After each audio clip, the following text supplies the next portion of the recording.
Hello everyone, I'm Irfan Habib, currently a second year MBBS student from AIMS Bhubaneswar. I have cleared my NEET 2022 with All India rank 594 and a score of 685. আজ আমরা chapter নম্বর 14 যেটা হচ্ছে breathing and exchange of gases অর্থাৎ শ্বাসকার্য এবং তার সঙ্গে সঙ্গে গ্যাসের বিনিময়। কোন গ্যাস? প্রধানত দুটো গ্যাস নিয়ে আমরা ডিসকাস করি, সেটা হচ্ছে অক্সিজেন এবং কার্বন ডাই অক্সাইড, রাইট? তো এখন অবধি আমরা যেগুলো পড়েছি সেগুলি হচ্ছে বিভিন্ন রকম শ্বাস অঙ্গ কি কি রয়েছে, তাই তো? যেমন মানুষের ক্ষেত্রে ফুসফুস, মাছেদের ক্ষেত্রে ফুলকা, এরকম ডিফারেন্ট শ্বাস অঙ্গগুলি। দেন এছাড়াও কিছু লোয়ার অর্গানিজম, কিছু নিম্নবর্গের প্রাণীদের ক্ষেত্রে আমরা দেখেছিলাম যে তাদের কি শ্বাস অঙ্গগুলির উপরে কি রয়েছে, সেই শ্বাসকার্যের পুরো প্রক্রিয়াটি এবং গ্যাসের আদান প্রদান। ওকে, সো নেক্সট থিং ইজ, এবার মেকানিজম অফ ব্রিদিং বুঝে গেছি আমরা। নেক্সট থিং যেটা আসছে সেটা হচ্ছে এক্সচেঞ্জ অফ গ্যাসেস, তাই তো? অর্থাৎ কিভাবে যে অক্সিজেন এবং কার্বন ডাই অক্সাইড যেটা অ্যালভিওলাই পৌঁছালো শ্বাসকার্যের মাধ্যমে, প্রশ্বাস প্রক্রিয়ার মাধ্যমে, মনে করো অ্যালভিওলাই মধ্যে অক্সিজেন পৌঁছেছে, আর আমরা জানি যে ভেনাস ব্লাডটা আসছে, ভেনাস ব্লাডটি আসছে, সেই ভেনাস ব্লাডটিতে CO2 রিচ। তো এবার এদের মধ্যে এই বিনিময়টা কি করে হবে? আমরা জানি CO2 বাইরে বেরোবে আর অক্সিজেন ব্লাডে এন্টার করবে, তাই তো? অক্সিজেনেট করবে। আমরা জানি দূষিত রক্ত বাইরে বেরিয়ে যায়, শুদ্ধ রক্তগুলি সব পৌঁছায় পুরো বডিতে। সো তাহলে এক্সচেঞ্জ অফ গ্যাস দুটো জায়গায় হয় মেইনলি। ফার্স্ট এই এক্সচেঞ্জটা কোথায় হবে? অ্যালভিওলাই এ। যেখানে এক্সচেঞ্জ হয় কার মধ্যে? অ্যালভিওলাই এবং ব্লাডের মধ্যে, থ্রু অ্যালভিওলার ওয়াল। আর দ্বিতীয়ত কখন হবে? দ্বিতীয়ত হবে যখন এই ব্লাডটাই টিস্যুতে পৌঁছাবে। সেই টিস্যুতে পৌঁছানোর পরে ক্যাপিলারি গুলো, আমরা জানি টিস্যু ক্যাপিলারি এবং ক্যাপিলারি রয়েছে, সেই টিস্যু ক্যাপিলারিতে এবং টিস্যু, এখানে যে সেল গুলো রয়েছে, সেলস, তো এই কোষ এবং ক্যাপিলারি গুলির মধ্যে গ্যাসের আদান প্রদান। তাহলে দুটো জায়গা মেইন রয়েছে যেখানে গ্যাসের আদান প্রদান হয়ে থাকে। Okay, now what are the pressure? কি কি জিনিস রয়েছে যেগুলি এই ব্যাপন প্রক্রিয়াটিকে এফেক্ট করে বা প্রভাব ফেলে? সেগুলো হচ্ছে, দেখো, প্রথমত আমরা জানি এই পুরো বিনিময় প্রক্রিয়াটি কিসের মাধ্যমে হয়? সাধারণ ব্যাপন প্রক্রিয়া, সিম্পল ডিফিউশন। এবার সিম্পল ডিফিউশনের প্রথম কনসেপ্ট হচ্ছে সিম্পল ডিফিউশন, মানে সেখানে সবসময় একটা চাপের নতিমাত্রা থাকবে একটা, সবসময় উচ্চ থেকে নিচের দিকে যাবে, তাই তো? তাহলে উচ্চ চাপ থেকে নিম্ন চাপের দিকে। সো লাইক দ্যাট এখানেও একটা চাপের বা ঘনত্বের নতিমাত্রা দেখা যায়, যেখানে সবসময় উচ্চ চাপ থেকে নিম্ন চাপের দিকে যায়, রাইট?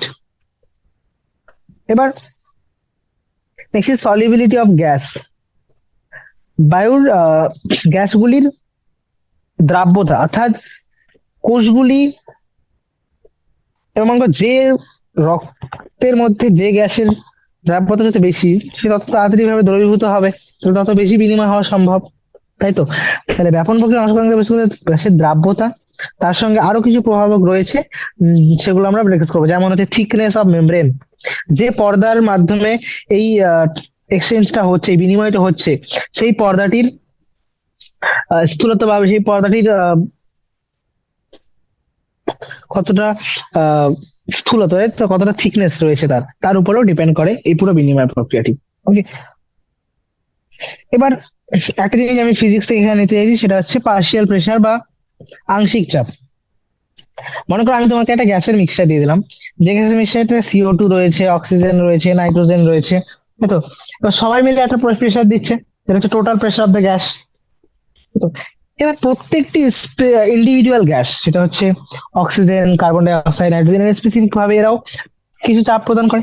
তো সেই স্পেসিফিক চাপটিকে আমরা বলি আংশিক চাপ। তাহলে কোনো একটা গ্যাসের যদি একাধিক গ্যাস সেখানে থাকে, তাহলে সেই বায়ু মিশ্রণের মধ্যে একক গ্যাস যে চাপটা প্রদান করে সেটাকে আমরা বলছি আংশিক চাপ। যেমন সেটি অক্সিজেনের জন্য হলো তাহলে সেটা PO2, কার্বন ডাই অক্সাইডের জন্য হলে PCO2।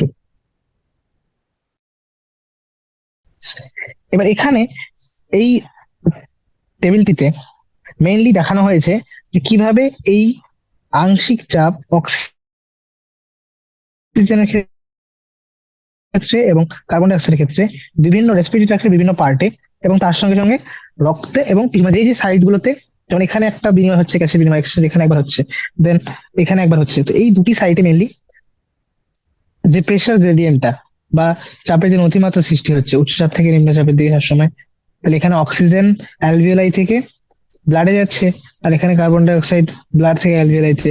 সিমিলারলি যদি অক্সিজেনেটেড ব্লাড এবং টিস্যু অর্থাৎ কলার মধ্যে দেখি, তাহলে সেখানেও অক্সিজেন ব্লাড থেকে টিস্যুতে আর কার্বন ডাই অক্সাইড টিস্যু থেকে ব্লাডে আসছে।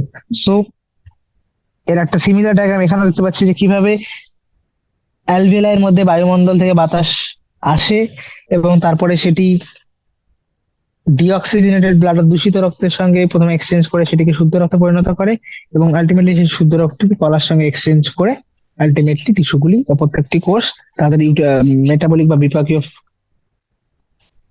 কার্যগুলি করার জন্য অক্সিজেন পায় এবং তাদের মেটাবলিক ফাংশনের কারণে যে কার্বন ডাই অক্সাইড গুলো রিলিজ হচ্ছে সেই কার্বন ডাই অক্সাইড গুলো বর্জিত হয়। ওকে, তো তাহলে এখান থেকে আমরা দেখতে পাচ্ছি যে অক্সিজেনের দুটি জায়গায় আমরা মেইনলি ঘনত্বের অতিমাত্রা দেখতে পেলাম। সেটা প্রথম ছিল অ্যালভিওলাই এবং রক্তের মধ্যে, বায়ুথলি এবং রক্তগুলির মধ্যে, আর দ্বিতীয়টি ছিল রক্তবাহ এবং কলার মধ্যে। তো আর কার্বন ডাই অক্সাইড ঠিক অপোজিট দিকে ছিল, তার মানে কার্বন ডাই অক্সাইড ছিল হচ্ছে টিস্যু থেকে ব্লাডে এন্ড ব্লাড থেকে অ্যালভিওলাই।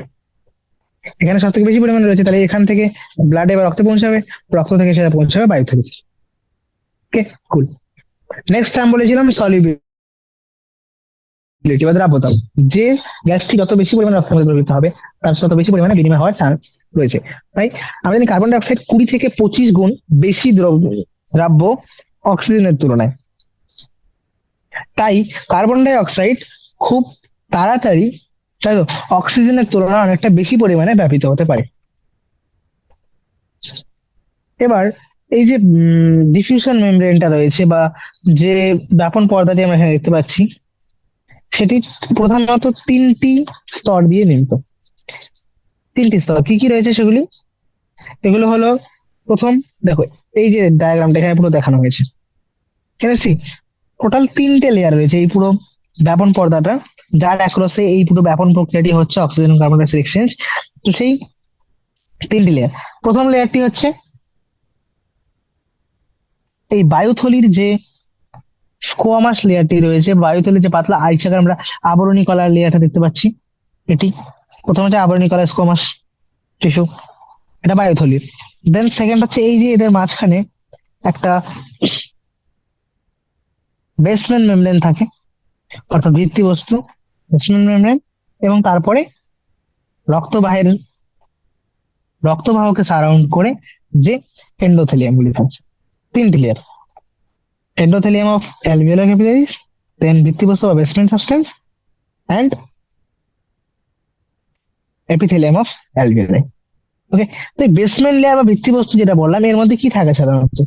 এর কাজ হচ্ছে মেইনলি, এটা একটা খুবই সেই বেসমেন্ট লেয়ারটা হচ্ছে যেখানে এর কাজ হচ্ছে এই যে আবরণী কলাটা রয়েছে যেটা বায়ুথলিকে আবরণ করে রাখছে আর এন্ডোথেলিয়ামকে আবরণ করছে, এই দুটির মাঝখানে যে বেসমেন্ট লেয়ার রয়েছে এর কাজ হচ্ছে মেইনলি এদের দুজনকে সাপোর্ট দেওয়া বা এদের দুজনকে দৃঢ়তা প্রদান করা, ঠিক আছে?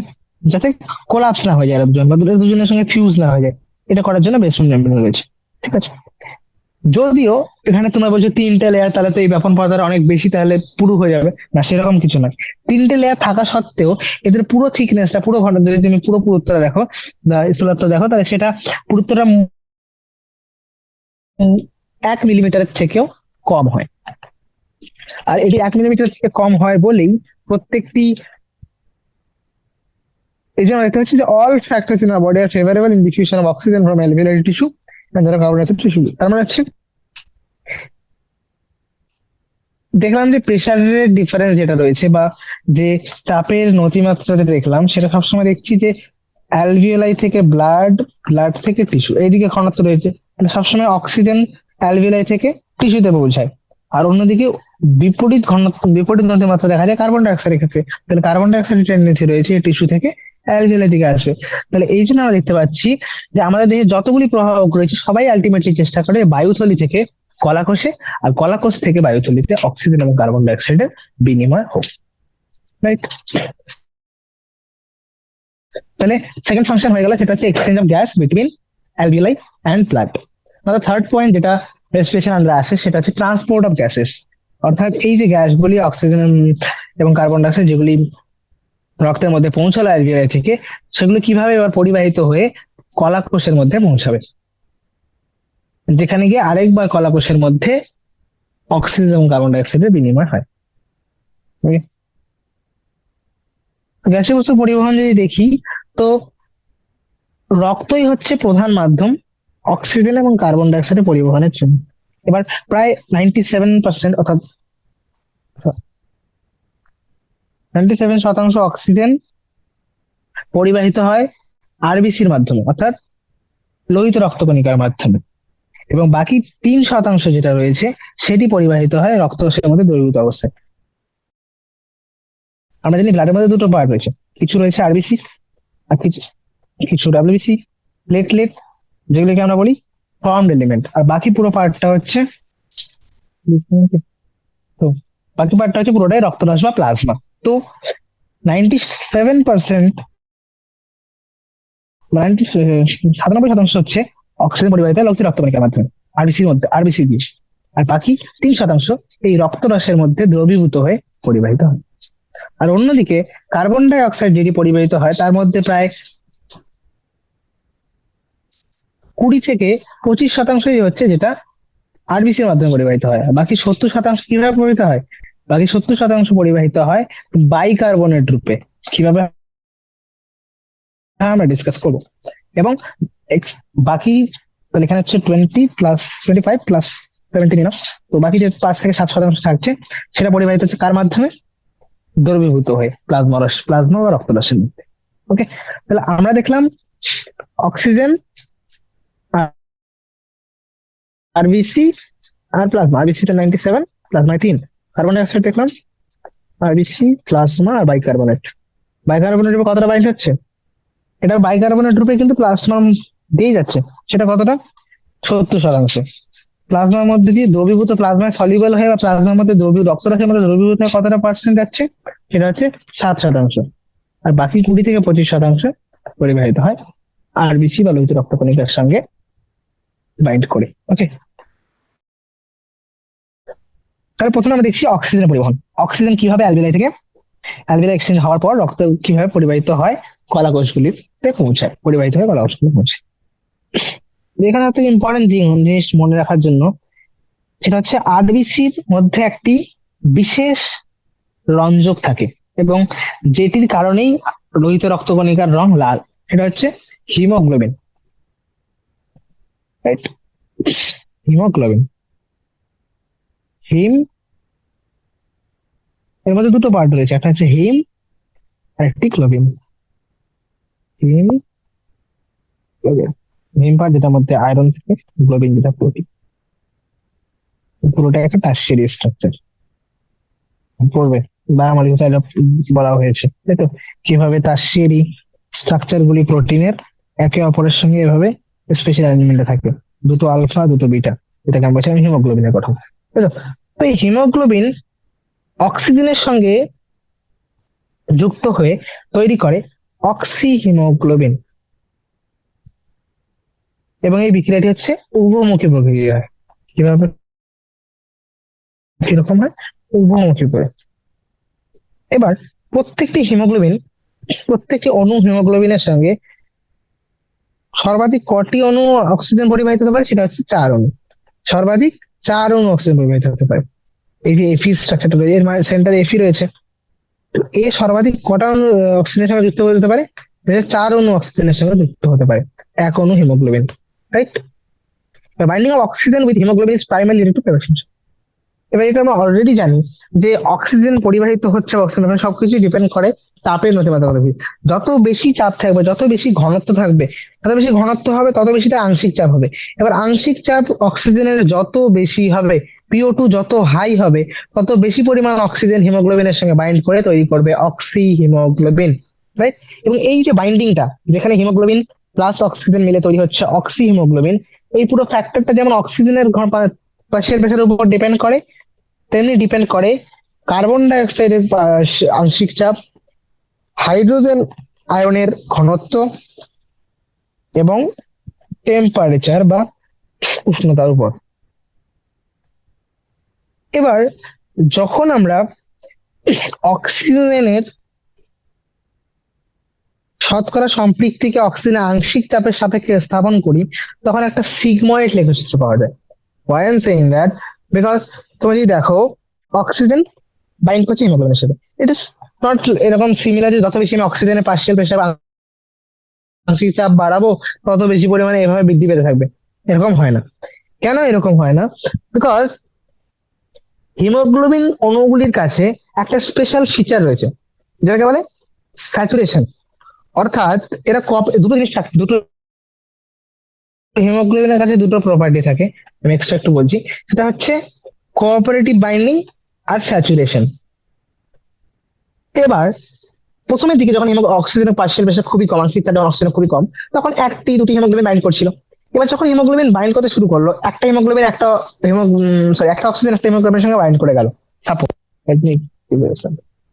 তখন এই অক্সিজেনটা ফেভার করে আরেকটা অক্সিজেনের বাইন্ডিং এ, আরেকটা অক্সিজেন বাইন্ড করলো, এই দুটো অক্সিজেনের আরো বেশি ফেভার করবে তৃতীয় তাহলে খুব সহযুক্ত হবে, চতুর্থটি আরো সহযুক্ত হবে। তাই প্রথমের দিকে একটা ল্যাগ ফেজ আসে, দেন আলটিমেটলি খুব স্পিডে বাইন্ডিং হতে শুরু করে, কারণ এই যে 1 2 3 এগুলো খুব তাড়াতাড়ি বাইন্ড হতে শুরু করে দিলাম, রাইট? তাহলে প্রথমটা বাইন্ড হতে একটু সময় লাগে, দেন 2 3 4 খুব তাড়াতাড়ি বাইন্ড হয়।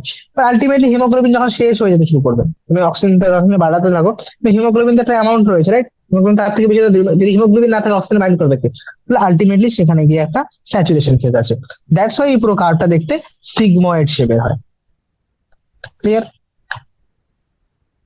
অনেক সময় জিজ্ঞেস করা হয় অক্সি হিমোগ্লোবিনের যে এই স্যাচুরেশন কার্ভটা বা এই যে অক্সি হিমোগ্লোবিনের সম্পৃক্তি লেখচিত্রটি পাচ্ছ, তার শেপটা কিরকম হয়, তার আকারটা কিরকম, সেটা হচ্ছে কি সিগময়েড শেপ। ক্লিয়ার? এবং এই গ্রাফটা কাদের মধ্যে থাকা হয়েছে? এদিকে রয়েছে অক্সিজেন আংশিক চাপ আর এদিকে রয়েছে কত শতাংশ হিমোগ্লোবিন অক্সিজেনের সঙ্গে যুক্ত হয়েছে, বা তুমি সেটাকে বলতে পারো অক্সিজেনের সাথে হিমোগ্লোবিনের শতকরা সম্পৃক্তির হার।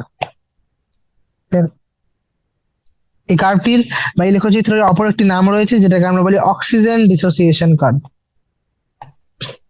এবং এটির মাধ্যমে আমরা অনেক জিনিস থাকতে হতে পারে। আমি তোমাকে একটু আগে বললাম যে অক্সিজেনের সঙ্গে হিমোগ্লোবিনের এই যে যুক্ত হয়ে যে অক্সি হিমোগ্লোবিন গঠন করে, এটি শুধুমাত্র অক্সিজেনের অক্সিজেনের আংশিক চাপের উপর নির্ভর করে না, তার সঙ্গে কার্বন ডাই অক্সাইডের আংশিক চাপ, হাইড্রোজেন আয়নের ঘনত্ব, উষ্ণতা এদের উপরেও নির্ভর করে, তাই যদি এদের উপর নির্ভর করে তো কিভাবে নির্ভর করছে? এবার মনে করো আমি যদি পার্শিয়াল প্রেসার কার্বন ডাই অক্সাইডে বাড়াই, তাহলে সেক্ষেত্রে অক্সি হিমোগ্লোবিন কম তৈরি হবে। তুমি বলো না অক্সিজেন যদি বেশি থাকে তাহলে চান্স রয়েছে যে কার্বন ডাই অক্সাইড বাড়ি পরিবাহিত হবে। সো ইন দ্যাট কেস গ্রাফটা কিরকম আসবে? এদিকে রাইট শিফট দেখতে দেখাতে পাওয়া যাবে একটা, এটা তোমার পড়বে বোর ইফেক্ট, দেন এইচ প্লাস এর কনসেন্ট্রেশন রাইট শিফট দেখা যায়। তো এই গ্রাফটি অক্সিজেন ডিসোসিয়েশন কার্ভ বিভিন্ন ক্ষেত্রে যখন আমি এই প্রভাবক গুলি যেমন কার্বন ডাই অক্সাইডের আংশিক চাপ, হাইড্রোজেন আয়নের ঘনত্ব, উষ্ণতা এগুলোকে যদি আমি চেঞ্জ করি, তাহলে সেক্ষেত্রে চান্স থাকে যে এটিও চেঞ্জ হয়ে যাবে। তাহলে অ্যালভিওলাই যেখানে অক্সিজেনের আংশিক চাপ খুবই বেশি এবং নিম্ন কার্বন ডাই অক্সাইডের নিম্ন আংশিক চাপ এবং নিম্ন এইচ প্লাস এর আয়নের হাইড্রোজেন আয়নের ঘনত্ব এবং নিম্ন তাপমাত্রায়, তাহলে সেখানে কি হবে? অক্সিজেনের সঙ্গে হিমোগ্লোবিনের বাইন্ডিং হবে। এসব ফ্যাক্টর গুলি হচ্ছে, এসব প্রভাবকগুলি যদি ভালো করে দেখো সেগুলি অক্সি হিমোগ্লোবিন তৈরির জন্য অনুকূল। আর অন্যদিকে নিম্ন অক্সিজেনের আংশিক চাপ, উচ্চ কার্বন ডাই অক্সাইডের আংশিক চাপ, উচ্চ হাইড্রোজেন আয়নের ঘনত্ব এবং উচ্চ তাপমাত্রায় এই সমস্ত প্রভাবগুলি অক্সি হিমোগ্লোবিনের পৃথকীকরণের জন্য অনুকূল হবে। এবার তুমি বলো কোন কেসে বা কোন সাইটে কোন জায়গায় অক্সিজেনের ঘনত্ব মানে অক্সিজেন আংশিক চাপ বেশি, কার্বন ডাই অক্সাইডের আংশিক চাপ কম, সেটা হচ্ছে অ্যালভিওলাই। তাহলে অ্যালভিওলাই এর মধ্যে অক্সিহিমোগ্লোবিন তৈরি হচ্ছে। আর কোথায় অক্সিজেন ঘনত্ব কম, কার্বন ডাই অক্সাইড ঘনত্ব বেশি, যেখানে বিপাকীয় ঘটনাগুলি হচ্ছে, বিপাকীয় কার্যকলাপ হচ্ছে, সেটা কোথায়? সেটা হচ্ছে টিস্যু সাইটে। এখান থেকে পুরো ক্লিয়ারলি বোঝা যাচ্ছে যে অক্সিজেন ফুসফুসের তলের মধ্যে বাইন্ড করে অক্সিজেনের সাথে, অক্সিজেন যুক্ত হয়, আর গিয়ে টিস্যু বা কলাকোষগুলিতে গিয়ে সেগুলি পৃথকীকরণ হয়ে যায়। এবার প্রত্যেক 100 ml অক্সিজেন কত পরিমাণ অক্সিজেন আহ কত পরিমাণ অক্সিজেন পরিবহন করে? সেটা হচ্ছে 5 ml। 5 ml, ঠিক আছে। দেখো সে নিয়ে যায় 20 ml, পরিবহন করতে পারে 20 ml, 20 ml, কিন্তু 15 ml ফিরিয়ে আসে। আলটিমেটলি পরিবাহিত হয় কতটা? 5 ml। বিকজ 100 ml এর মধ্যে হিমোগ্লোবিন থাকে 15 গ্রাম। 15 গ্রাম, প্রত্যেক গ্রাম হিমোগ্লোবিন পরিবহন করতে পারে 1.3 ml, 34 ml oxygen. 15 × 1.34, that is 19 থেকে 20 ml, প্রায় 3 ml মতো পরিবহন করে। এতটা বাইন্ড করতে পারে, এতটা অক্সিজেন যুক্ত হয়, কিন্তু আলটিমেটলি পরিবাহিত কতটা হয় সেটা হচ্ছে 5 ml, আর বাকি 20 ml দিয়ে ফিরে হয়। তুমি এখানে দেখো না, এখান থেকে পুরো 20 ml গেল, 20 ml গেল, কিন্তু ফিরে এলো 15 ml। এখানে পরিবাহিত কতটা হলো? 5 ml গেল না, আলটিমেটলি ঠিক আছে। তাই জন্য বলা হয় যে 100 ml রক্ত, 100 ml অক্সিজেন যুক্ত রক্ত প্রায় 5 মিলিলিটার অক্সিজেনকে কলাকোষে পরিবাহিত করে।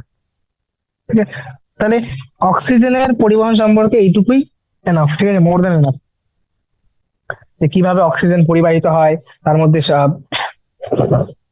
97% অক্সিজেন আরবিসির মাধ্যমে এবং 3% রক্তরসের মধ্যে যুক্ত হয়ে, আর কার্বন ডাই অক্সাইড থেকে উল্টোটা দেখতে পাচ্ছি, 3% মতো শুধুমাত্র, 7% হচ্ছে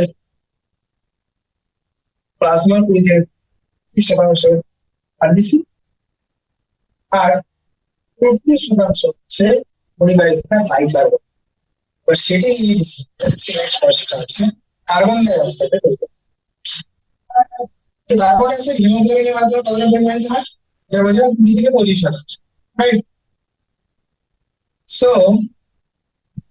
সি যে কার্বন ডাই অক্সাইড হিমোগ্লোবিনের মাধ্যমে কিভাবে পরিবাহিত হয়? কার্বন ডাই অক্সাইড হিমোগ্লোবিনের সঙ্গে যুক্ত হয়ে আসলে এই হিমোগ্লোবিন গ্লোবিন অংশে গিয়ে অ্যামিন গ্রুপের সাথে জুড়ে যায় বলে একটা প্রোডাক্ট তৈরি করে, যেটার নাম হচ্ছে কার্ব অ্যামিনো হিমোগ্লোবিন। কি নাম সেটির? Carb amino haemoglobin. ওকে, আরেকটা জিনিস বলে রাখতে চাই, হিমোগ্লোবিনের সঙ্গে যখন অক্সিজেন যুক্ত হয় তখন কিন্তু অক্সিজেন হিমোগ্লোবিনের জারণ করে না। আমরা জানি অক্সিডেশন, অক্সিজেন যুক্ত হওয়াকে অক্সিডেশন বলছি, কিন্তু সেক্ষেত্রে অক্সিজেন যুক্ত হয়ে জারণ করে করে দেয় না, ঠিক আছে। সে অক্সিজেনেশন মানে সেটা জাস্ট বাইন্ড করে, এটা কোঅর্ডিনেশন বন্ডের মাধ্যমে জাস্ট যুক্ত হয়ে থাকে, ঠিক আছে, কোনো রকম জারণ প্রক্রিয়া করে না, কিন্তু মনে রাখবো। কার্বোঅ্যামিনো হিমোগ্লোবিন, কার্বোঅ্যামিনো হিমোগ্লোবিন যেমনটা আমি বললাম যে এটি কার্বন ডাই অক্সাইড যখন যুক্ত হয় হিমোগ্লোবিনের সঙ্গে তৈরি করে কার্বন ডাই অক্সাইড, এবং এর মাধ্যমে 20 থেকে 25% পরিবাহিত হয়, কার্বন ডাই অক্সাইড 20 থেকে 25% পরিবাহিত হয়। তো থিং ইজ, এই যে বন্ডটা তৈরি হলো সেটা কিন্তু মেইনলি কার উপর ডিপেন্ড করে? যেমনটি আমরা দেখেছিলাম যে অক্সিজেন যখন হিমোগ্লোবিনের সঙ্গে যুক্ত হচ্ছিল, সেই প্রক্রিয়াটি যেমন অক্সিজেনের আংশিক চাপের উপর নির্ভর করে, তেমনি নির্ভর করে কার্বন ডাই অক্সাইড, হাইড্রোজেন আয়নের ঘনত্ব এবং তাপমাত্রার উপর। সিমিলারিটি দেখা যায় এখানেও, যে এখানে মেইন ফ্যাক্টর কিন্তু কোনটি হয়ে দাঁড়ায়? কার্বন ডাই অক্সাইডের আংশিক চাপ আর অক্সিজেনের আংশিক চাপ। তো যেখানে কার্বন ডাই অক্সাইডের আংশিক চাপ বেশি এবং অক্সিজেনের আংশিক চাপ কম, সেখানে সেটা কোথায়? টিস্যুতে। তাহলে সেখানে কি হবে? সেখানে বেশি বেশি পরিমাণে কার্বন ডাই অক্সাইড হিমোগ্লোবিনের সাথে যুক্ত হবে। আর যেখানে কার্বন ডাই অক্সাইডের আংশিক চাপ কম এবং অক্সিজেনের আংশিক চাপ বেশি, সেখানে কি হবে? যেটা হচ্ছে কোথায়? এটা হচ্ছে অ্যালভিওলাই, বায়ুথলিতে। সেখানে কি হবে? সেখানে এই কার্বন ডাই অক্সাইড হিমোগ্লোবিনের থেকে আলাদা হয়ে যাবে। তাহলে বোঝা গেল, পৃথকীকরণ হয়ে যাবে। তাহলে পৃথকীকরণ হয়ে গেলে কি হয়? হিমোগ্লোবিন প্লাস CO2 রিলিজ হয়ে যাবে, সেটা অ্যালভিওলাই দিয়ে বাইরে বেরিয়ে গেল। এই গ্রাফটাতে দেখতে পারো, বুঝছি, কার্বন ডাইঅক্সাইড বেরিয়ে গেল, আর এখানে কার্বন ডাইঅক্সাইড যুক্ত হচ্ছিল। ঠিক আছে, এবার আসি মেইন পার্ট। সেটি হচ্ছে 70% কার্বন ডাই অক্সাইড পরিবাহিত হয় বাইকার্বনেট রূপে, তাই তো? আরবিসির মধ্যে একটি এনজাইম, একটি উৎসেচক থাকে যার নাম হচ্ছে কার্বনিক অ্যানহাইড্রেস। এবং উৎসেচক যখন আমরা পড়ছিলাম তখন আমরা এই জিনিসটা পড়েছি, এটা একটা খুবই হাই ইল্ডিং এনজাইম, অর্থাৎ এ প্রায় প্রত্যেক সেকেন্ডেই 10 মিলিয়নের কাছাকাছি প্রায় অক্সিজেন, মানে 10 মিলিয়নের মতো রিয়াকশন করছিল, তাই তো? খুব ফাস্ট। সেই রিয়াকশনটা কি ছিল? সেই রিয়াকশনটি হচ্ছে, তো বেশি পরিমাণ এই কার্বনিক অ্যানহাইড্রেসের ম্যাক্সিমাম পরিমাণ কোথায় থাকে? আরবিসির মধ্যে। আর একটা খুব কম পরিমাণ রক্তরসের মধ্যে বা প্লাজমার মধ্যে পাওয়া যায়, কিন্তু সেটা খুবই কম। ঠিক আছে, খুবই কম। রিয়াকশনটি কি? কার্বন ডাই অক্সাইড H2O বা জলের সঙ্গে যুক্ত হয়ে কার্বনিক অ্যানহাইড্রেসের উৎসেচকের উপস্থিতিতে পরিবাহী কনভার্টেড হয় কি, সে পরিবর্তিত হয় H2CO3 বা বাইকার্বনেট, হাইড্রোজেন, সরি এটা বাইকার্বনেট, তাই তো? তো সে প্রথম বলে H2CO3, এবং H2CO3 খুব সহজেই হাইড্রোজেন ছেড়ে দিয়ে পরিণত হয়ে যায় বাইকার্বনেট আয়নে। ওকে, এবার এই উৎসেচকটি এই পুরো বিক্রিয়াটিকে উভয় দিকে প্রভাবিত করে, অর্থাৎ যেমন একটি যুক্ত হয়ে বাইকার্বনেট তৈরি করতে পারে, তেমনি বাইকার্বনেটটি ভেঙে গিয়ে জল এবং কার্বন ডাই অক্সাইডও রিলিজ হতে পারে। এবার কলা কোষে, যেখানে কার্বন ডাই অক্সাইডের ঘনত্ব বেশি, কার্বন ডাই অক্সাইড আংশিক চাপ বেশি, এবং অক্সিজেনের আংশিক চাপটি তুলনামূলকভাবে কম, সেখানে এই কার্বন ডাই অক্সাইড রক্তের মধ্যে ব্যাপন প্রক্রিয়ায় পৌঁছায় এবং তৈরি করে বাইকার্বনেট এবং হাইড্রোজেন। আর বায়ুথলিতে, যেখানে কার্বন ডাই অক্সাইড আংশিক চাপ কম এবং অক্সিজেনের আংশিক চাপ বেশি, সেখানে আমরা দেখছি যে এই রিয়াকশন, এই পুরো বিক্রিয়াটি বিপরীত দিকে হবে। কি বলো? এটা আমরা পড়েছি যে কোন একটা ইকুইলিব্রিয়াম থাকলে, ইকুইলিব্রিয়াম ডিস্টার্ব হলে সবসময় এনজাইম চেষ্টা করবে সেই ইকুইলিব্রিয়ামটাকে মেনটেন করা। এবার যেখানে কার্বন ডাই অক্সাইড কনসেন্ট্রেশন কম, সেখানে রিয়াকশনটা এদিকে যাবে, যেখানে কার্বন ডাই অক্সাইড কনসেন্ট্রেশন বেশি সেদিকে এদিকে যাবে। ঠিক আছে? এটা হয় টিস্যুতে, আর এটি হবে অ্যালভিওলাই। তাই কার্বন ডাই অক্সাইড কলাকোষের মধ্যে বাইকার্বনেট রূপে আবদ্ধ হয় এবং বায়ুথলিতে গিয়ে নির্গত হয়। এবার এই প্রক্রিয়ার মাধ্যমে, তাহলে এই টোটাল আরবিসি, প্লাজমা, এগুলির মাধ্যমে প্রত্যেক 100 ml দূষিত রক্ত 4 মিলিলিটার কার্বন ডাই অক্সাইডকে বায়ুথলিতে মুক্ত করে। ক্লিয়ার? তাহলে এখানে আমরা স্টেপগুলো কমপ্লিট করে ফেলাম। সেটা হচ্ছে পরিবহন। এটা পরিবাহিত হওয়ার পরে সেই অক্সিজেন রিচ, তো যখন অক্সিজেন যুক্ত রক্তটি পৌঁছাবে কলাকোষের মধ্যে, সেখানে অক্সিজেন রিলিজ হবে আর কার্বন ডাই অক্সাইড কোষ থেকে রক্তের মধ্যে নির্গত হবে, রাইট? আলটিমেটলি, এবং সেই অক্সিজেনটা ব্যবহৃত হবে কোথায়? সেলুলার রেসপিরেশন বা কোষীয় শ্বসনের মধ্যে। ওকে, এবার লাস্ট পার্ট আছে, সেটা হচ্ছে শ্বসনের নিয়ন্ত্রণ, বা কিভাবে আমরা রেসপিরেশনকে রেগুলেট করতে পারি। এবার আমরা জানি যে মানব শরীরে যত বেশি দেহ কলার চাহিদা অনুযায়ী, বডির কিছু ডিমান্ডের উপর নির্ভর করে, আমরা শ্বসনের ছন্দকে বজায় রাখা এবং পরিবর্তন করার একটা বিশেষ ক্ষমতা আছে। আমরা চাইলে এই পুরো যে ছন্দটা চলছে রেসপিরেশনের, সেটাকে আমরা ছন্দটা বজায় রাখতে পারি। আবার কখনো যদি বেশি চাহিদা হয় তখন সেটা বাড়াতে পারি, কমাতে পারি। তো we can maintain and also moderate.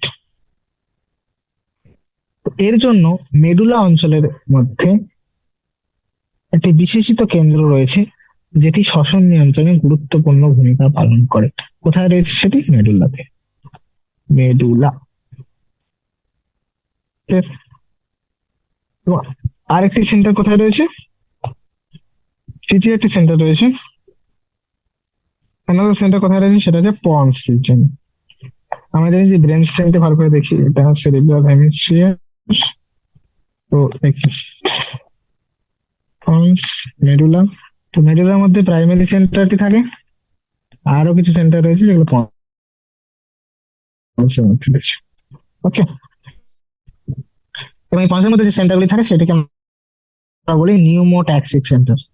এখানে যে সেন্টারটি থাকে তার নাম হচ্ছে নিউমোটক্সিক সেন্টার, নিউমোটক্সিক কেন্দ্র। নিউমোটক্সিক কেন্দ্রের কাজ কি? নিউমোটক্সিক কেন্দ্রের কাজ হচ্ছে যে মেইন রেসপিরেটরি রিদম সেন্টারটি ছিল, বা যে প্রধান ছন্দ নিয়ামক কেন্দ্র যেটাকে আমরা বলছি, এই যে respiratory rhythm centre, respiratory rhythm centre বা বাংলা বললেন বলতে পারি শ্বসন ছন্দ নিয়ামক কেন্দ্র। তো এই কেন্দ্রটা থাকছে মেডুলার মধ্যে, আর একে রেগুলেট করে বা একে নিয়ন্ত্রণ করে, এর কাজগুলিকে নিয়ন্ত্রণ করছে নিউমোট্যাক্সিক সেন্টার, যেটা পঞ্চের মধ্যে উপস্থিত।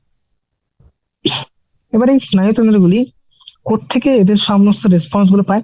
সেগুলি পাচ্ছে হচ্ছে এরা বিভিন্ন স্নায়ু কেন্দ্র থেকে আগত স্নায়বিক সংকেতের মাধ্যমে প্রশ্বাস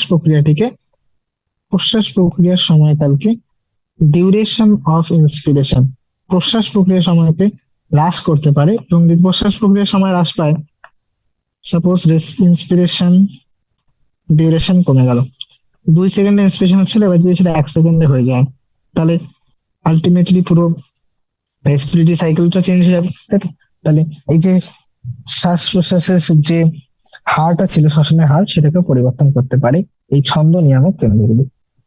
এবং সেগুলো কোথেকে আসে? এই সেন্টারগুলি থেকে আগত স্নায়ুগুলির মাধ্যমে। Okay? এবার এই ছন্দ নিয়ামক কেন্দ্রের পাশে একটি রাসায়নিক সংবেদী অঞ্চল রয়েছে, সেটা হচ্ছে কেমোসেন্সিটিভ এরিয়া। কোথায় উপস্থিত? সেটা হচ্ছে এই ছন্দ নিয়ামক কেন্দ্রের কাছে। এই অঞ্চলটি highly sensitive two carbon dioxide, এবং কার্বন ডাইঅক্সাইড এবং হাইড্রোজেন আয়নের ঘনত্বের উপর এটি অত্যন্ত সংবেদনশীল হয়। এবার যদি এর মধ্যে কোন একটা আয়নের ঘনত্ব বেড়ে যায়, কার্বন ডাইঅক্সাইডের ঘনত্ব বেড়ে গেল বা হাইড্রোজেন আয়নের ঘনত্ব যদি বৃদ্ধি পায়, এদের একটু বৃদ্ধিতেই এই অঞ্চলগুলি উদ্দীপিত হয়ে যায়। এই অঞ্চলগুলি যখনই সক্রিয় হয়ে যায়, তাহলে কেমোসেন্সিটিভ এরিয়া, যেটা মনে করেন আমি এক্সাম্পল দিচ্ছি, এখানে কেমোসেন্সিটিভ এরিয়া আছে, তাহলে যখন H+ আয়নের কনসেন্ট্রেশন বা কার্বন ডাইঅক্সাইড বৃদ্ধি পেল, এফেক্ট করবে কেমোসেন্সিটিভ এরিয়াকে। কেমোসেন্সিটিভ এরিয়া তখন রেসপিরেটরি রিদম সেন্টারকে সিগন্যাল পাঠাবে, সেখান থেকে একটা স্নায়বিক সংকেত পৌঁছাবে, এবং আলটিমেটলি সেখানকার মাধ্যমে যে প্রয়োজনীয় সমন্বয় সাধন করা দরকার, যে সমস্ত অ্যাডজাস্টমেন্ট করা দরকার, যার মাধ্যমে এই সাবস্টেন্স গুলি, কার্বন ডাইঅক্সাইড বা H+ যেটা বেড়েছে, সেটাকে কিভাবে বের করা যাবে। যে মনে হয় বেশি বেশি পরিমাণে রেসপিরেশন করা দরকার, তাহলে বেশি পরিমাণে রেসপিরেশন হবে, শ্বসনের হারকে বৃদ্ধি করা হবে। Okay? এবং কিছু রিসেপ্টর রয়েছে বা কিছু গ্রাহক রয়েছে, যেগুলো কোথায় থাকে? আওর্টিক আর্চ এবং ক্যারোটিড ধমনীর মধ্যে কিছু রিসেপ্টর বা গ্রাহক থাকে, যেগুলো এই কার্বন ডাই অক্সাইড এবং হাইড্রোজেন আয়নের ঘনত্বের পরিবর্তনকে শনাক্ত করতে পারে, এবং এদেরকে দেহ থেকে যে স্নায়বিক সংকেত প্রয়োজন, সেটা কাকে পৌঁছায়? মনে করো তোমার ক্যারোটিড আর্টারি বা আর্চ অফ আওর্টা, ঠিক আছে, এদের মধ্যে কিছু রিসেপ্টর থাকে। এবার এই রিসেপ্টর গুলো কাজকে রিসেপ্টর গুলো দেখা যায় এই H+, এইগুলো এগুলো যদি হাই হয়, তখন এখান থেকে সিগন্যালটা কোথায় পৌঁছাবে? রেসপিরেটরি রিদম সেন্টারের কাছে, যে এই সমস্ত জিনিসগুলো কনসেন্ট্রেশন বেড়ে গেছে, তাহলে এদেরকে বার করো। ঠিক আছে? এই পুরো প্রসেসে দেখছি কার্বন ডাই অক্সাইড এবং H+ এর এফেক্টটাই বেশি, তাই তো? পরবর্তী তোমার ক্ষেত্রে দেখবে যে অক্সিজেনের ভূমিকাও রয়েছে পেরিফেরাল রিসেপ্টর গুলিতে। তো তাই অক্সিজেনের ডিরেক্টলি ভূমিকা, যে দেখো অক্সিজেনের ভূমিকা এই ছন্দ নিয়ন্ত্রণে খুবই ইনসিগনিফিকেন্ট, খুবই খুবই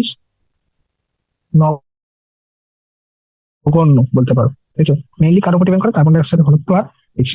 কার্বন ডাই অক্সাইড বেড়ে গেলে তখন বেশি পরিমাণে রেসপিরেশন করতে হবে, রাইট? কার্বন ডাই অক্সাইড ঘনত্ব কম থাকলে তখন অবশ্যই বেশি পরিমাণে হোয়াট এভার যেই সমন্বয় সাধনের দরকার, তাই তো? যদি মনে হয় যে বেশি পরিমাণ ঠিকভাবে শ্বাস প্রশ্বাস হচ্ছে না, যার কারণে কার্বন ডাই অক্সাইড জমে যাচ্ছে শরীরের মধ্যে। তাহলে বেশি পরিমাণে রেসপিরেশন করো, শ্বাস বৃদ্ধি করো। সেটা কিভাবে করা হয়? সেটা করা হয় প্রশ্বাসের সময়টাকে কমিয়ে দেওয়া, ইন্সপিরেশনের ডিউরেশনটা কমিয়ে দেওয়া।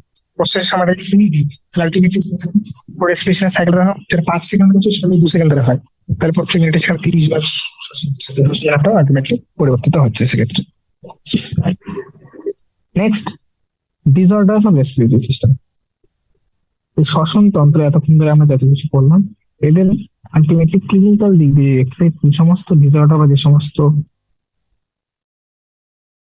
বল যোগ দেখা দেয় সেগুলো হচ্ছে প্রথম অ্যাজমা, বাংলাদেশ সবাই জানি হাঁপানি, হাঁপানি রোগ, তাই তো? এটা কেন হয়? এটা হলো শ্বাসকার্যের বাধা। সাপোজ তোমার যে ক্লোম শাখাগুলি রয়েছে ব্রঙ্কাই এবং উপক্লোম শাখাগুলি, উপক্লোম শাখা এবং উপক্লোম শাখাগুলির মধ্যে যদি কোনোভাবে প্রদাহ হয়ে যায়, ইনফ্লামেশন হয়, তো সেই প্রদাহজনিত কারণে একটা ঘর ঘর শব্দ হয়, তাই তো? গড় গড় শব্দ, শ্বাস প্রশ্বাস নেবে তাতে গড় গড় শব্দ হবে এবং শ্বাসকার্যে বাধা আসবে। এই পুরো ঘটনাটাকে বলে হাঁপানি। কিভাবে হয় তোমরা পুরো মেকানিজম পরে পড়বে, ইনফ্লামেশন সব এই লেভেলে জরুরি নয়, তো সেইটুকু জানো। অ্যাজমা হচ্ছে একটা ইনফ্লামেটরি কন্ডিশন, কার? ব্রঙ্কাই আর ব্রঙ্কিওলের। কি হয় এর ফলে? ডিফিকাল্টি ইন ব্রিদিং, যার ফলে গড় গড় শব্দ হয়। এমফাইসিমা, এটা একটা দীর্ঘস্থায়ী রোগ। ক্রনিক মানে দীর্ঘস্থায়ী, অনেক দিন ধরে থাকে, ঠিক আছে? দীর্ঘস্থায়ী একটা রোগ। এখানে অ্যালভিওলার ওয়ালগুলি, আমরা জানি অ্যালভিওলার ওয়ালগুলি এরকম হয়।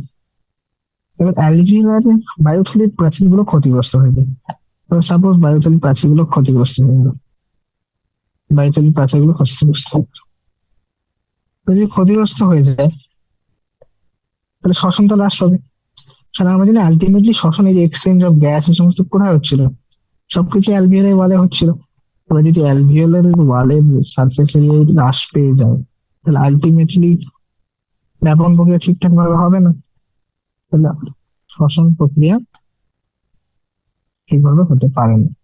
এবার এটা কখন হয়, কি কারণে এই অ্যালভিওলার ওয়াল গুলো বা বায়ুথলির প্রাচীর গুলো কিভাবে ক্ষতিগ্রস্ত হয়? প্রধান কারণ হচ্ছে সিগারেট স্মোকিং। এখানে মনে রাখবো এটা একটা ক্রনিক ডিসঅর্ডার। কিভাবে হয়? যখন বায়ুথলির ওয়াল প্রাচীরগুলি ক্ষতিগ্রস্ত হয়ে যায়, যার ফলে শ্বসনতল হ্রাস পায় এবং এর প্রধান কারণ হচ্ছে সিগারেট স্মোক। তো না, লাস্ট ইম্পর্টেন্ট পয়েন্ট হচ্ছে occupational respiratory disorders. Occupational respiratory disorder বা যেটাকে পেশাগত শ্বসন রোগ বলতে পারো। পেশাগত, তারা পেশার উপর ডিপেন্ড করে সে কোন পেশার অন্তর্ভুক্ত। মনে করো কোনো একটি লোক যে সাপোজ পাথর ভাঙা বা পাথর গুঁড়ো করছে, কোনো সেই কারখানায় কাজ করে, তাহলে সেখানে প্রচুর পরিমাণে ধুলো পড়ে। এবার এই ধুলোগুলি, মনে করো আমাদের শরীরের মধ্যে যে ডিফেন্স মেকানিজম রয়েছে, যে প্রতিরোধ ব্যবস্থা রয়েছে, সেটা যদি মোকাবিলা না করতে পারে, তাহলে সেই ধুলোগুলি দীর্ঘ সময়ের মধ্যে শরীরের মধ্যে জমবে। আর এই অনেকদিন ধরে জমার কারণে সেখানে কি হবে? ইনফ্লামেশন বা প্রদাহ সৃষ্টি হবে। প্রদাহের ফলে কি হবে? Ultimately fibrosis. ফাইব্রোসিস বা তন্তুময় কলার বৃদ্ধি, প্রলিফারেশন অফ ফাইব্রাস টিস্যু, তন্তুময় কলা বৃদ্ধি পায় এবং এর ফলে আলটিমেটলি লাংস বা ফুসফুসে মারাত্মক ক্ষতি হয়। তাই এই সমস্ত কারখানায় যে সমস্ত আহ কর্মরত শ্রমিকগুলো রয়েছে, তাদের উচিত নিরাপত্তামূলক মুখোশ, মাস্ক পরা। প্রোটেক্টিভ মাস্ক রয়েছে, প্রোটেক্টিভ মাস্ক প্রোভাইড করা হয় ফ্যাক্টরিতে, যেগুলো এগুলো জিনিস যদি কেউ ফলো না করে, যে মনে করো কোনো একটা কারখানায় কাজ করছে যেখানে অনেক পরিমাণে কয়লা টয়লা রয়েছে, অনেক সময় সেই কার্বন পার্টিকেল গুলো গিয়েও ফুসফুসের মধ্যে জমে যায়, অ্যানথ্রাকোসিস বলে, ব্ল্যাক লাং ডিজিজ। ওকে, সমস্ত জিনিস আমাদের নেই, বাট আলটিমেটলি জানা জরুরি যে অকুপেশনাল কারণে অনেক সময় লাং ডিজিজ হয়। That's about the theory. এটা পার্ট আমরা কভার করে নিই। অনুশীলনী কোশ্চেন যদি দেখি, অনুশীলনী কোশ্চেন খুবই সহজ। তোমাদের বুঝতে পেরেছো কি কি জিনিস বললাম আমি? তাহলে এবার করে ফেললাম। প্রথম কোশ্চেন, বায়ু ধারকত্ব, ভাইটাল ক্যাপাসিটি। ভাইটাল ক্যাপাসিটি আমি কি বলেছিলাম? যে একটা মানুষ বলপূর্বক ভাবে প্রশ্বাস করার পর, নিঃশ্বাস নেওয়ার পর সর্বাধিক যে পরিমাণ প্রশ্বাস নিতে পারবে, বা বলপূর্বক প্রশ্বাস নেওয়ার পর সর্বাধিক যে পরিমাণ নিঃশ্বাস করতে পারে, তাহলে আইআরভি প্লাস পিভি প্লাস ইআরভি, এটা হচ্ছে পুরো ভাইটাল ক্যাপাসিটি। তাই তো? তাহলে এবার এর সিগনিফিকেন্স কি?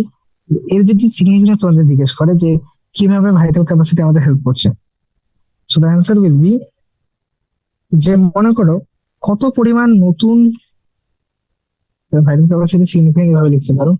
It help us to detect প্রত্যেক মিনিটে না, প্রত্যেকবার রেসপিরেশনের মাধ্যমে সে কতটা পরিমাণ বায়ুকে বিশুদ্ধিকরণ করতে পারে, সর্বাধিক কত পরিমাণ, সর্বাধিক ম্যাক্সিমাম কতটা পরিমাণ বায়ু বিশুদ্ধিকরণ করতে পারে, এইটা এর মাধ্যমে ডিটেক্ট করা যাবে। এছাড়াও এবার যার মনে করো ভাইটাল ক্যাপাসিটি বেশি, তার মানে সে বেশি পরিমাণ অক্সিজেন নিতে পারছে। তাহলে বেশি পরিমাণ অক্সিজেন নিচ্ছে মানে তার ক্ষেত্রে বেশি পরিমাণ শক্তি উৎপন্ন হচ্ছে অক্সিডেশন প্রক্রিয়ায়, তো গ্লুকোজ অক্সিডেশনের মাধ্যমে, গ্লাইকোলিসিস প্রক্রিয়া। তাই তো? এটাও বলতে পারো।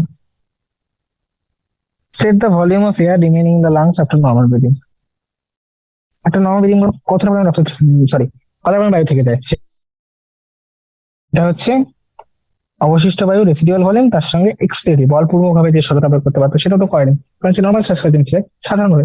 তাহলে এতটা পড়ে থাকে আরবি প্লাস ইয়ার। এটা এমনটা হবে প্রায়, মনে করো এটা হচ্ছে 1000 থেকে 1100, এটা 1100 থেকে 1200, তো 2100 থেকে 2300 মধ্যে, এরকম 2100 থেকে 2400 মধ্যে।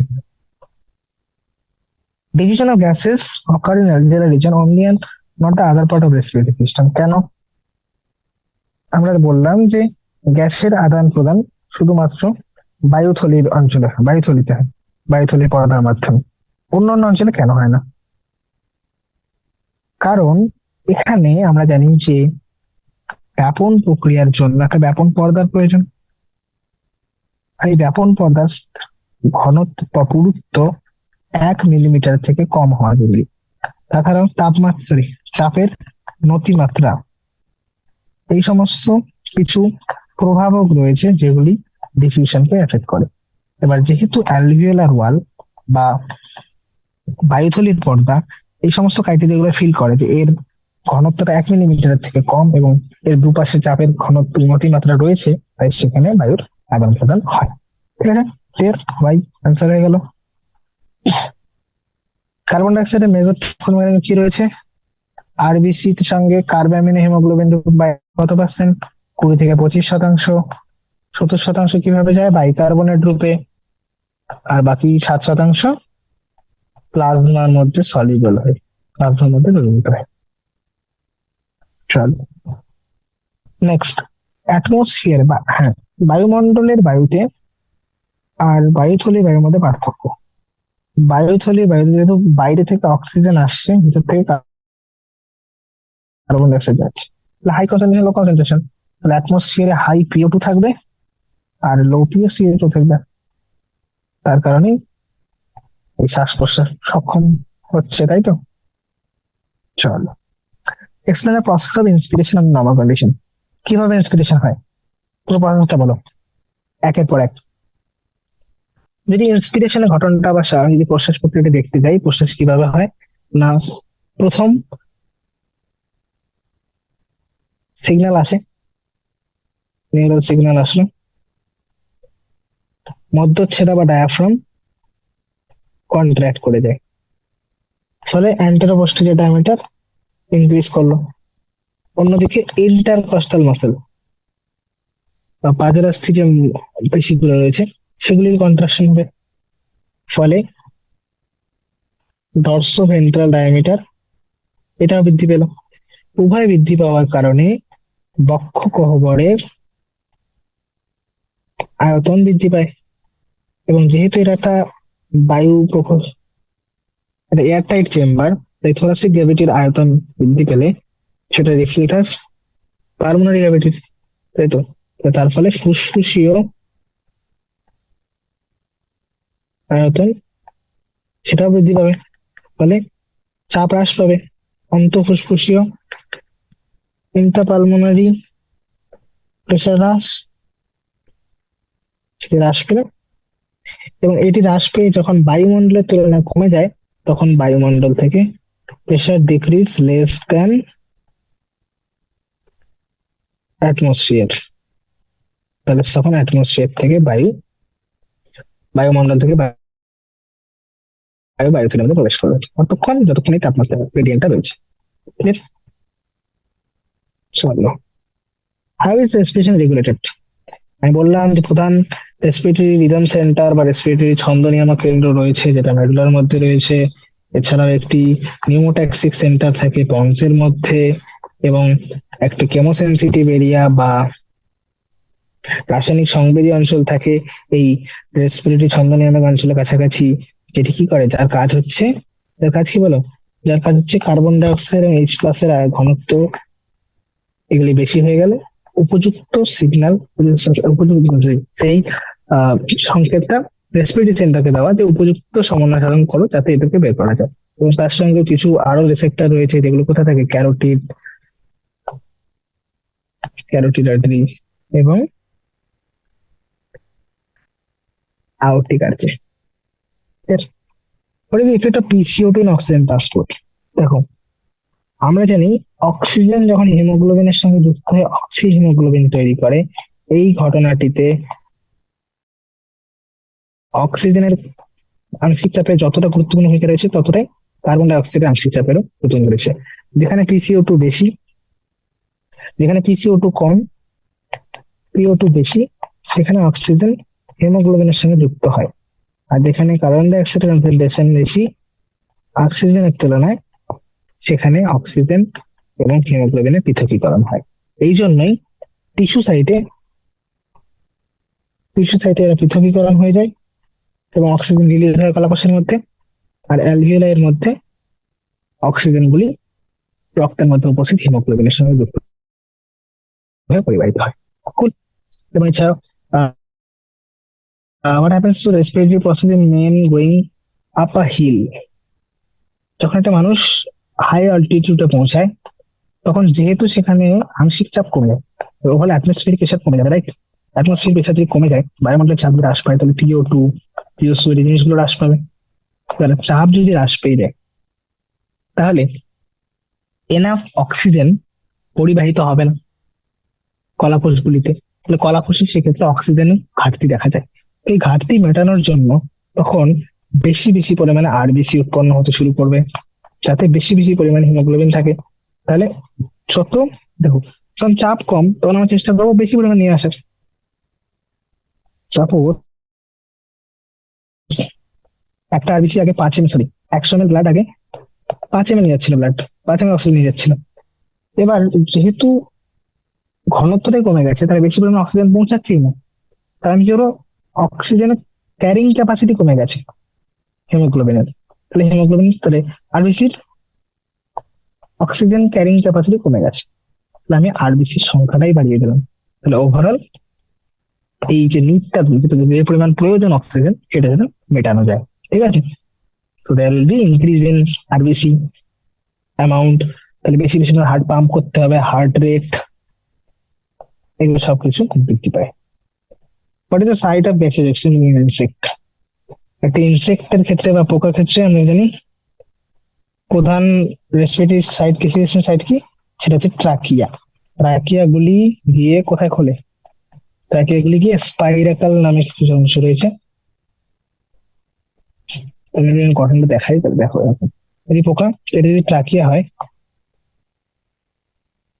ট্রাকিয়া গুলি গিয়ে এভাবে খোলে।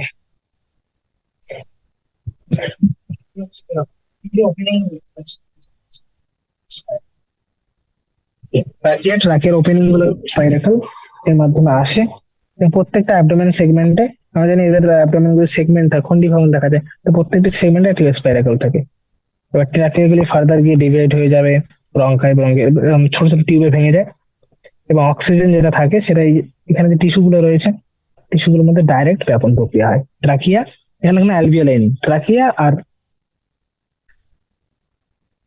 কলাকোষের মধ্যে ডিরেক্টলি ব্যাপন প্রক্রিয়ার মাধ্যমে পরিবাহী গ্যাসের আদান প্রদান হয় বলে একে বলা হয় ব্রাঙ্কিয়াল রেসপিরেশন।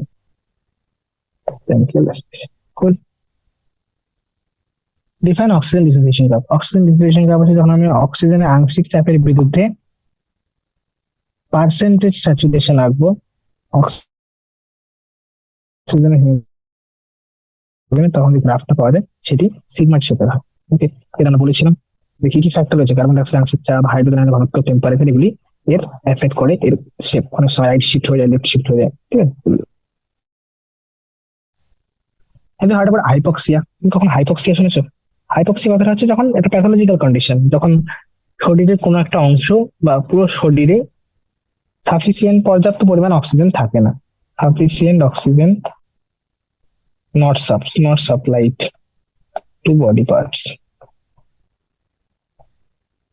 তো 4 টাইপের মেইনলি হাইপক্সিয়া হয়, আমি বলে দিচ্ছি, তোমরা এগুলো ডিটেলে পড়বে পরবর্তীতে, বাট এই লেভেলে শুধু নাম জেনে রাখো তাহলে অনেক। সেটা হচ্ছে সাইটোটক্সিক, প্রথম সাইটোটক্সিক দিয়ে শুরু করছি না, প্রথম শুরু করছে হাইপক্সিয়া, দেন অ্যানিমিক হাইপক্সিয়া, দেন স্ট্যাগন্যান্ট হাইপক্সিয়া, দেন সাইটোটক্সিক হাইপক্সিয়া। এটা আমি বলছি কিরকম। হাইপক্সিক, মনে করো আমার বাইরে বাতাসের মধ্যে অক্সিজেন নেই, তাই তো, বা অক্সিজেন পৌঁছাচ্ছে না ফুসফুসের মধ্যে, কোনো ট্রাকিয়ার অবস্ট্রাকশন হয়েছে বা কোথাও একটা অবস্ট্রাকশন হচ্ছে, তাহলে সেক্ষেত্রে অক্সিজেন ঠিকঠাক পৌঁছাবে না, তাহলে সেই হাইপক্সিয়া কি বলবো? হাইপক্সিয়া। এবার আরেকটা কন্ডিশন হতে পারে ঠিকঠাক ভাবে পৌঁছাচ্ছে কিন্তু পরিবহনের মাধ্যমে নেই, তাহলে সেটা হচ্ছে অ্যানিমিক, তাই তো। অক্সিজেন ঠিকঠাক আসছে কিন্তু নিয়ে যাওয়ার জন্য পরিবহনের মাধ্যম নেই, হিমোগ্লোবিন কনসেন্ট্রেশন কম, অ্যানিমিয়া এগুলো ক্ষেত্রে। স্ট্যাগন্যান্ট, সবই ঠিক আছে কিন্তু এই মানুষের বডি টিস্যুতে যেতে হবে, কিন্তু এখানে গিয়ে রক্তবাহ স্ট্যাগন্যান্ট হয়ে গেছে, বদ্ধ হয়ে গেছে, তাহলে বন্ধ হয়ে গেলে সেটাকে স্ট্যাগন্যান্ট অ্যানিমিয়া। আর সাইটোটক্সিক, পর্যাপ্ত পরিমাণে অক্সিজেন পৌঁছাচ্ছে টিস্যুতে কিন্তু টিস্যু বা কলাকোষ সেটা ব্যবহার করতে পারছে না, মনে করো সায়ানাইড পয়জনিং হয়ে গেছে, তো ইলেকট্রন ট্রান্সপোর্ট চেনই কাজ করছে না, তো অক্সিজেন ইউজই করতে পারছে না কলাকোষ, তাহলে সেটা একটা হাইপোক্সিয়া। আলটিমেটলি তো টিস্যু অক্সিজেন পাচ্ছে না, মানে তাহলে অক্সিজেন কমই হয়ে যাচ্ছে, তাই বিভিন্ন মেটাবলিক ফাংশন গুলো সব হ্রাস পেয়ে যাবে। ওকে, সিমটম কি হবে তাহলে? সেখানে ঠিকঠাক কাজ করবে না, তাহলে কি হবে? শর্টনেস অফ ব্রিদিং হবে, অ্যাংসিয়াসনেস, ব্রেনের মধ্যে ঠিকঠাক অক্সিজেন পৌঁছাবে না, অ্যাংসিয়াসনেস, লিথার্জি, কনফিউশন, এগুলো সব আসবে। ওকে, চলো, last difference between ERV and IRV নিজেই বলতে পারো, ডেফিনেশনটা লিখে দিলে দুটোরই এবং অ্যামাউন্ট লিখে দিলে, স্পিড রিজার্ভ ক্যাপাসিটি সেম, এগুলি চেষ্টা করবে এগুলো সবগুলির ডেফিনেশন আর অ্যামাউন্টটা বলে দেবে, অ্যামাউন্ট অফ এয়ার কতটা। ঠিক আছে, লাস্ট কোয়েশ্চেন, টাইডাল ভলিউম কি? প্রবাহী বায়ু পরিমাণ প্রত্যেকবার রেসপিরেশনে, অর্থাৎ প্রত্যেকবার ইচ টাইম অফ ইন্সপিরেশন এক্সপিরেশনের সময়, নর্মাল ইন্সপিরেশন এবং এক্সপিরেশনের সময় যে পরিমাণ বায়ু ইন্সপায়ার করি আমরা বা এক্সপায়ার করি, সাধারণ শ্বাস প্রশ্বাসের মাধ্যমে মধ্যে যতটা পরিমাণ বায়ু আমরা গ্রহণ করি বা বর্জন করি সেটাকে বলে প্রবাহী বায়ু। এর পরিমাণ হচ্ছে 500 ml। তাহলে 1 মিনিটে কতবার হবে? 1 মিনিটে যেহেতু 12 থেকে 16 বার, তাই এর পরিমাণ 6000 থেকে 8000 ml প্রত্যেক মিনিটে। আর 1 ঘন্টায় কত হবে? তাহলে 6 লিটার থেকে 8 লিটার ইন্টু 60, তাহলে অ্যাপ্রক্সিমেটলি 360 লিটার থেকে 480 লিটার অব্দি এত পরিমাণ বায়ু, প্রবাহী বায়ু প্রত্যেক মিনিটে পরিবাহিত হয়। ঠিক আছে, so that's all of this chapter. Okay, and অনুশীলনী কোশ্চেন দিয়ে দেখো, প্রত্যেকটা টপিক থেকে কোশ্চেন দিয়ে দিয়েছে, রেগুলেশন থেকে একটা কোশ্চেন দিয়ে দিয়েছে, ট্রান্সপোর্ট থেকে একটা কোশ্চেন দিয়ে দিয়েছে, এক্সচেঞ্জ থেকে কোশ্চেন দিয়ে দিয়েছে। যদি টপিক বোঝা থাকে তোমার পুরো টপিকটা বানিয়ে লিখতেই পারবে। Okay, so that's all this chapter. আশা করি বোঝা গেছে, সবাইকে ধন্যবাদ। কোনো রকম ডাউট থাকলে try to ask. Okay, well, all the best.